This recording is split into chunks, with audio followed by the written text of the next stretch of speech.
some of our previous work, and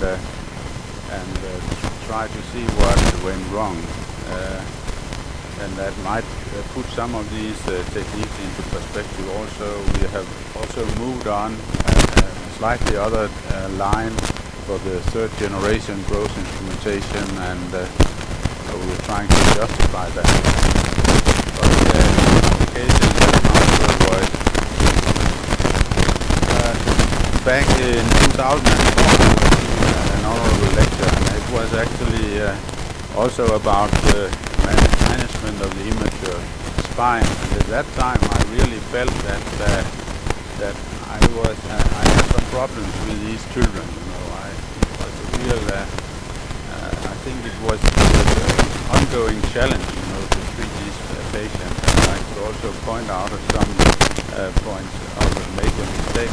This was reflecting the fusion time, where we did these short fusions, tried to keep them in combination with short fusion and braces, and I really felt that this was not the ideal treatment.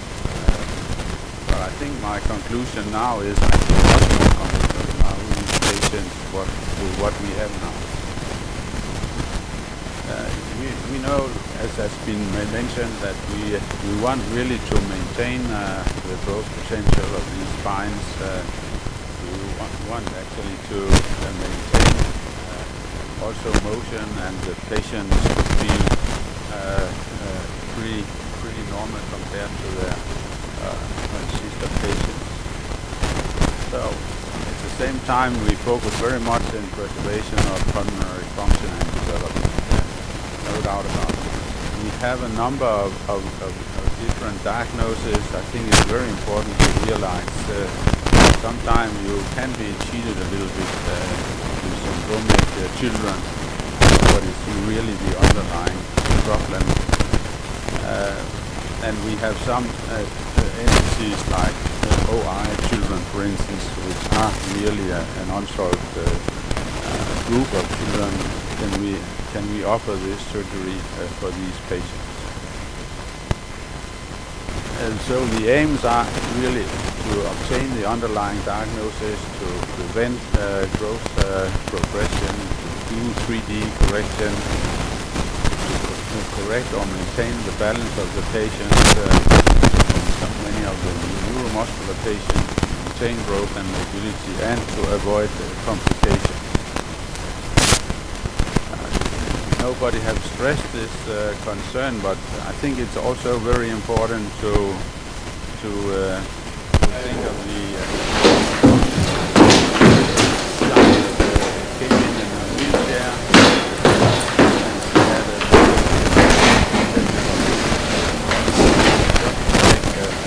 fusion to the pelvis, a long fusion, and it will be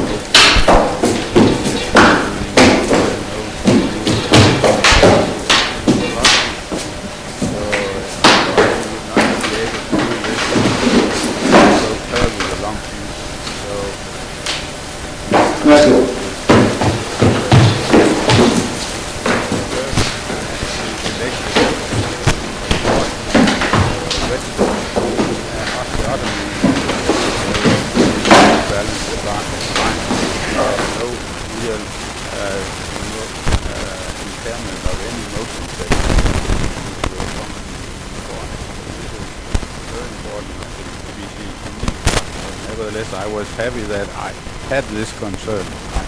It has always been my concern in myelomeningo patients, because they have a lot of function. They really crawl, play, and things like that. And when you do these long fusions, you stop this function.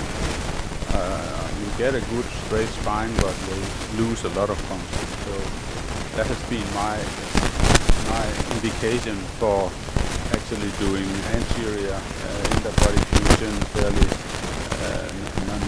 not using the whole spine for many years. And of course we end up with some pelvic obliquity, but we have no infection with anterior procedures. We maintain this mobility. Looking at a cohort of 20 patients, we have had in the department, we have used a number of different techniques. Lucky trolley, SIA and CD was initially used, and you can see fairly grave curves as we've seen in other series, 75 degrees, and pretty young children also. We looked and measured the contribution of growth from the individual growth plates in these patients, and we compared the Lucky trolley with the surgically elongated patients, and you could see actually that those with the Lucky trolley, they actually didn't grow very well. Only very few of them grew, whereas the surgically elongated really grew. So there is a tether which is detrimental to the spinal growth when you do Lucky trolley technique. Complications at that time was 20%, which is fairly much in the level of other centers. We then made an experimental study to check, what happens really when you lock the spine. Is it better to lock the spine and to strengthen, to lengthen it interval compared to letting it grow all the time with a tube technique which doesn't give so much tether? But it was surprising that although it was a smooth tube with no tethering, there was an inhibition of growth. So there were 3 times larger growth in those who were instrumented and who were not locked. So interval locking actually also impaired the growth in these tubes. Some of the experience with the Lucky trolley technique, you can see here growth in this child, very nice growth, but deterioration of the curve, and also a clear crankshaft phenomenon. She was just 10 kilo when we started, and we followed her up till now. She was in another center at some time. This is a 13-year follow-up. Curve is okay, maybe considering what the diagnosis, but she have a 90% rotational deformity. 90% rotational deformity, which made it necessary for us to resect the spine. We did slide osteotomy, but this is the final result, and still very concerned about the income and want us to modulate on the chest, which we may be able to do because the chest capacity is okay. A girl with a spinal muscular atrophy, collapsing spine, major growth potential, of course, many years ago again with the Lucky trolley, very big metal here, and you could see there was slight pelvic tilt here, and she grew, and the instrument grew, and she developed increasing tilt, and we were able to at some point to connect to a normal lumbopelvic instrumentation, and this is 12 years follow-up, and she's okay, no reoperation whatsoever. So this is a lucky result, but still with a major rotational deformity. Recklinghausen disease, 7-year-old girl with a severe operable peak retroperitoneal and mediastinal tumor. But with this deformity, we made this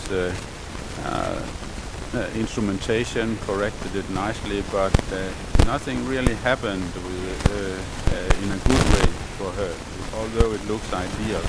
She actually turned over like this with no elongation, and at the 7-year follow-up, we decided this is not real good.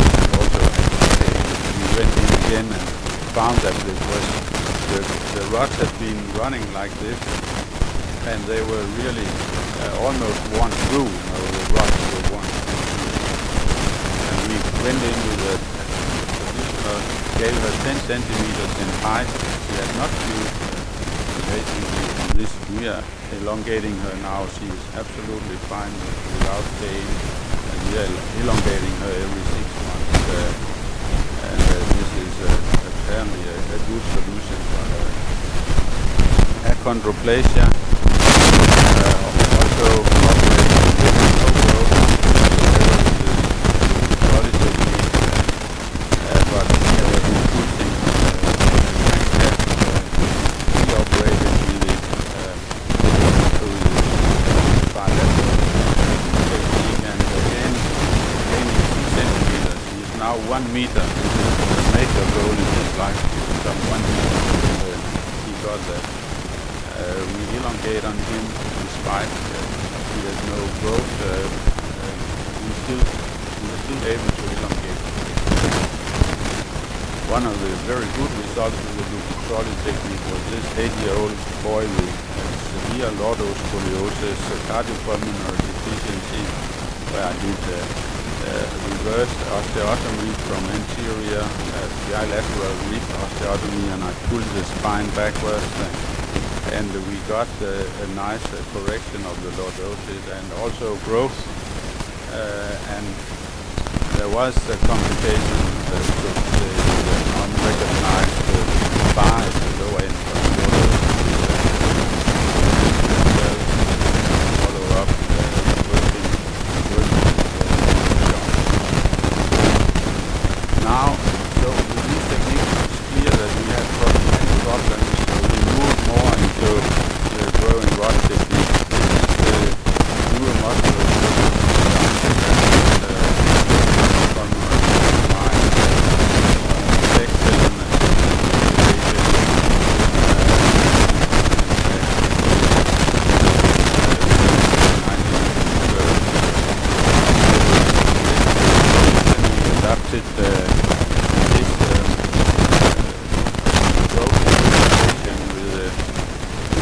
basically 3 platforms. One basic platform, low lumbar, one apical platform, and one cranial platform with 4 growth tubes. And it was at that time we had been playing with neuromusculars, just putting in growth tubes without locking them, letting them grow like the Schiller technique, and it works also to give them physiotherapy and let them grow. It can work, but eventually with this pelvic tilt, we thought we might have increased load on one side. This is the low concave side here is the most stressed. So the technique was now to straighten it up as much during surgery and to lock it, but then we have the free movement of the other tubes. So we have one tube which we work on every 6 months, and this has been a successful story with him, running elongations, and it works pretty much pretty good.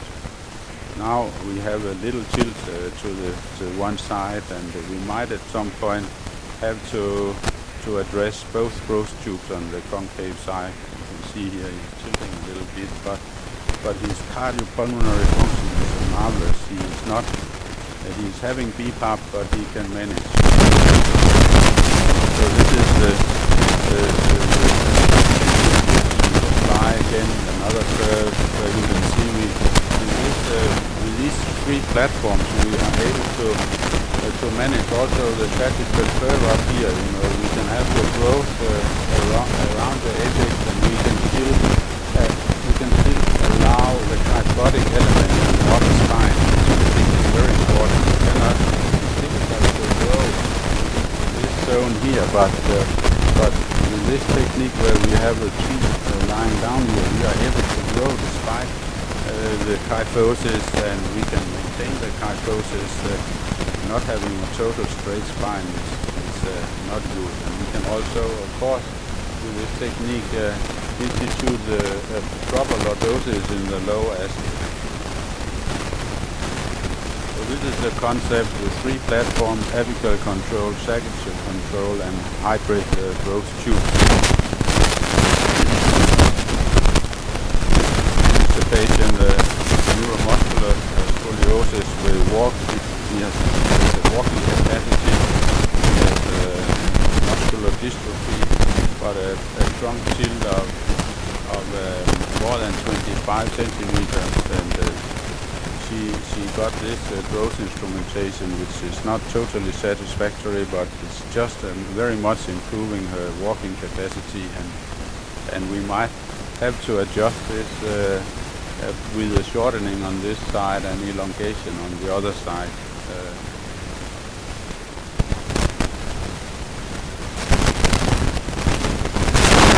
This new technique we have operated about 13 patients, and it's running nicely. We are not seeing any problems, and particularly we are not seeing this crankshaft phenomenon at all. The spine seems to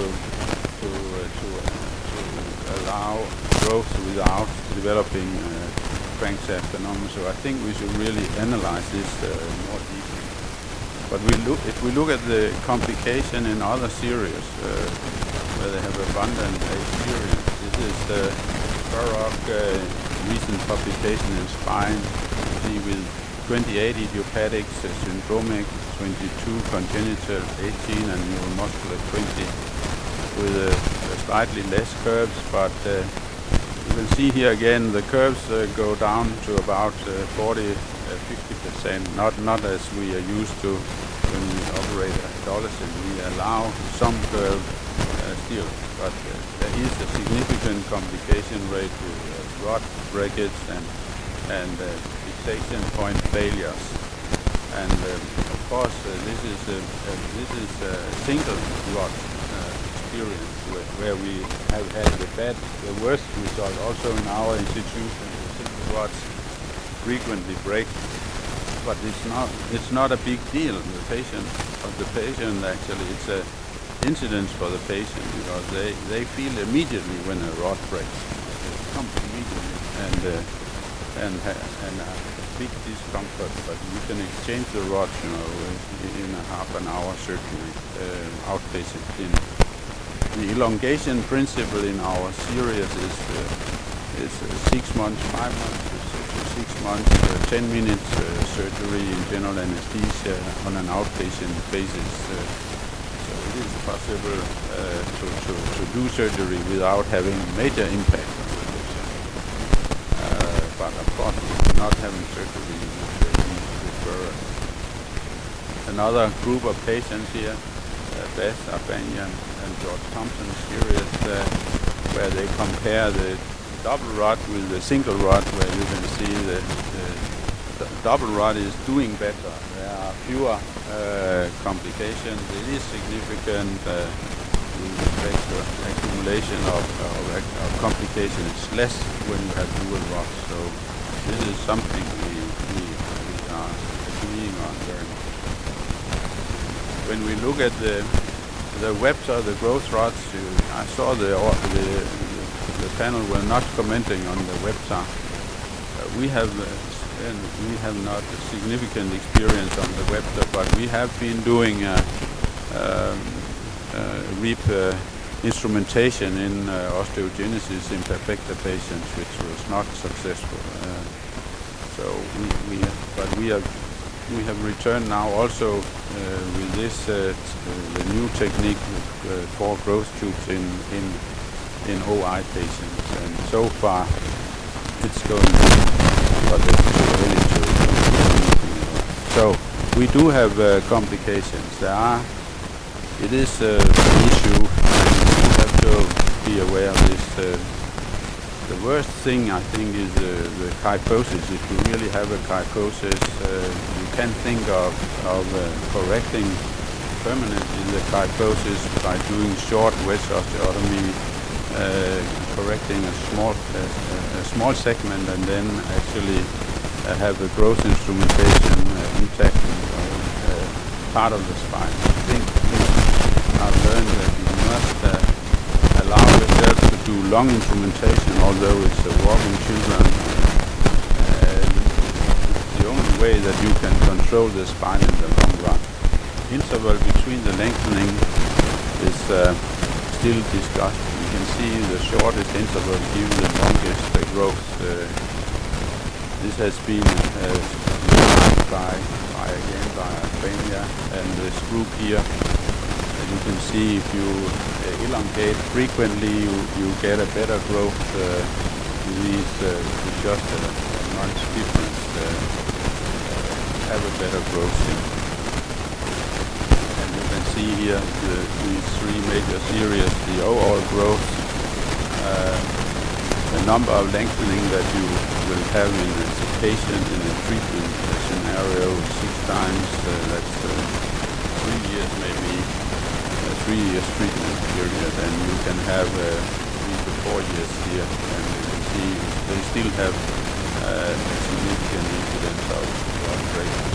We will probably have another pattern of complications in the future, because we are also introducing new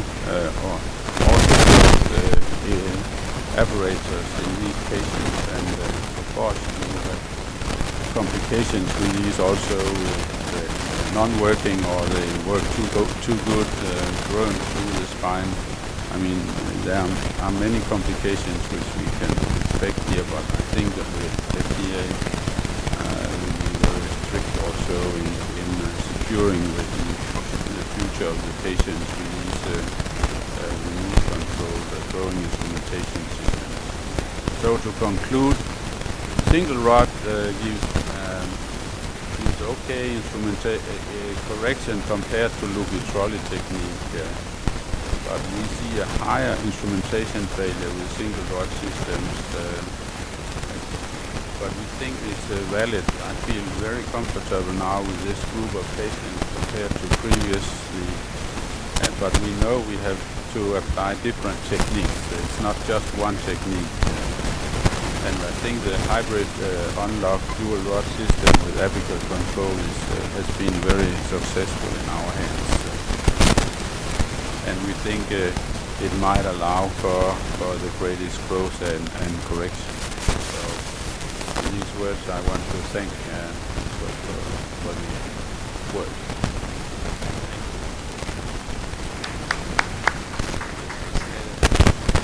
We have a few minutes left. I'd like to entertain any questions that you may have, and you can stay back there, guys. We'll just take it from the floor, and if there are any questions,